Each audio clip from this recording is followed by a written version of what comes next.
all the organizers who really have put in a lot of effort to bring various peoples with various nationalities together and in such a noble cause as to commemorate the martyrdom of Imam Husain alayhi salam. And I would also like to thank our sisters who prepare such wonderful meals for us, and they also put in a lot of effort to make this program successful. And may Allah reward all the organizers and our sisters in this world and in the hereafter. Ameen.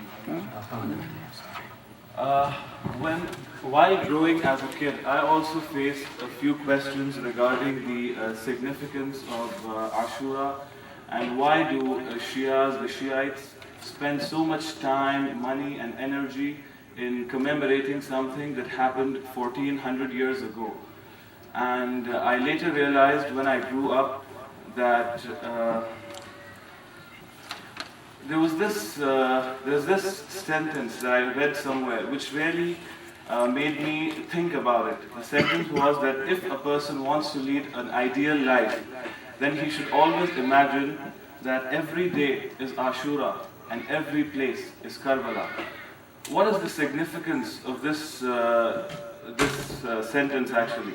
The significance would be realized on the eve of Ashura, if I quote what happened on the eve of the 10th of Moharram, that is Ashura, where Imam Husain alayhi salam cried out that, is there anyone who would come to our assistance? We as Muslims living in this present day should realize and ask ourselves three questions. If we were alive at that time, who would we be? Who would we fight against would we fight with, shoulder to shoulder with our Imam?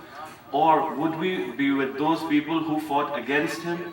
Or would we be those people who sat at home and paid no attention to the greatest injustice perpetrated in the history of mankind? We should really contemplate and think about it and see whatever is happening in our surroundings nowadays. And this was basically a calling from Imam Husain alayhi salam, not to those people present there, but to us 1400 years after that incident. And that calling could be appreciated by considering two things. Life is about making choices. You either have a right choice or a wrong choice. And in that you can consider two philosophies. There is the philosophy of Imam Husain alayhi salam, that is known as Husainiyat. And there is a philosophy of Yazid, which is known as Yazidiyat. And everybody concurs on this fact that Husainiyat was always right and Yazidiyat will always be wrong. And now if we relate modern day, we at this time, 1400 years after, we also come across many things in our life where we have to make a decision whether it is correct or whether it is wrong. So if we derive our inspiration from Imam Husain alayhi salam, who made such a difficult and a tough choice and an arduous task he took in order to preserve the sanctity of Islam. And we should, as Muslims, 1400 years after, should appreciate the efforts and the sacrifices of Imam Husain alayhi salam and the family and his Sahabas at that time. They sacrificed a lot so that we, as Muslims, can perceive and understand Islam as it was brought by the Prophet. Allahumma salli ala Muhammad wa ali Muhammad.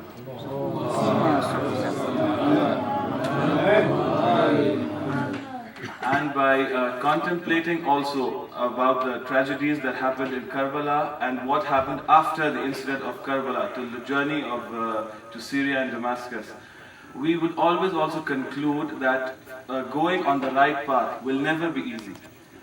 If you are on the right path, you will always face very difficult tasks, very difficult problems, but inshallah, if you stick to the rope and the everything and the teachings of Imam Husain and the Ahlul Bayt and the Prophet, then you will never go astray, inshallah, hopefully. I would like to quote a simple example that we as a youth usually make a mistake. That whenever there is time for prayer, usually there is a tendency among young people that we'll pray after a while, we don't pray it on the right time, when it is, the weather and the fazila is very high at that time. But usually there is a tendency among young people to we'll pray it after a while, But I would like to remind everybody that Imam Husain alayhi salam on at the time of Asr, on the day of Ashura, prayed in the shadow of swords. So this shows the importance of praying namaz at the right time. When Imam Husain was at such a juncture where he could have said, well, I'm in such a position that I can delay the prayer for a while. But he made it a point to pray in the shadow of swords, where he lost many sahabas at that time also. So as I also make the same mistakes, I'll be very honest, but inshallah I hope to improve on this, and I also pray and expect all my other brothers and also remember this and never make this mistake again. Well, I would like to conclude, but I think I have small attendance. So, we as Shiites and Muslims nowadays are awaiting the reappearance of our current Imam, Imam Mahdi alayhi salam. And the other question that we're supposed to ask ourselves is that are we as Muslims, as Shiites and Muslims, competent and ready enough for him to accept us as his followers? Are we that pious? Are we that religious that he would accept us as his followers?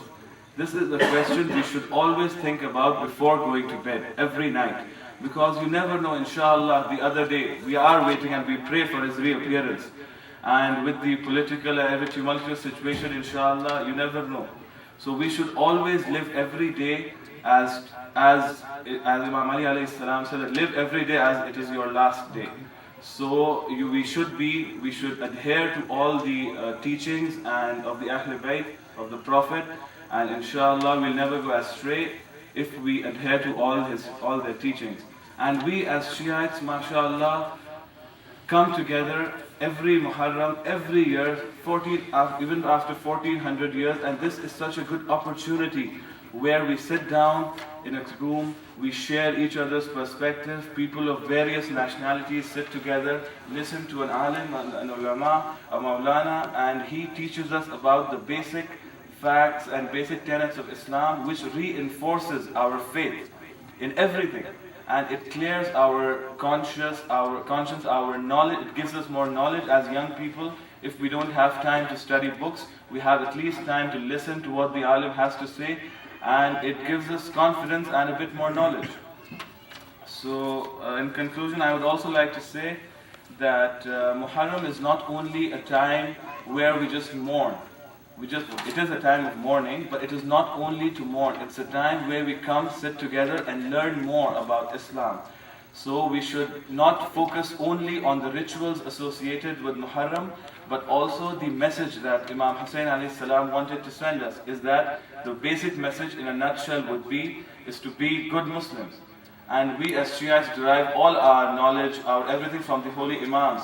So we should be representatives of the Imam and be better Muslims, and as in the modern world, Muslims are perceived as terrorists and as not very good people. So it's our responsibility as the followers and the lovers of the Ahl Bayt to change this image and portray Muslims in very good light. So this is a responsibility. And I also remember reading a quote from Ayatollah Sistani in Iraq. He said that Muslim Shias especially should strengthen their base educationally.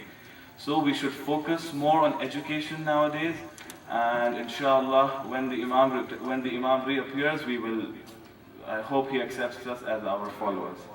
Thank you very much.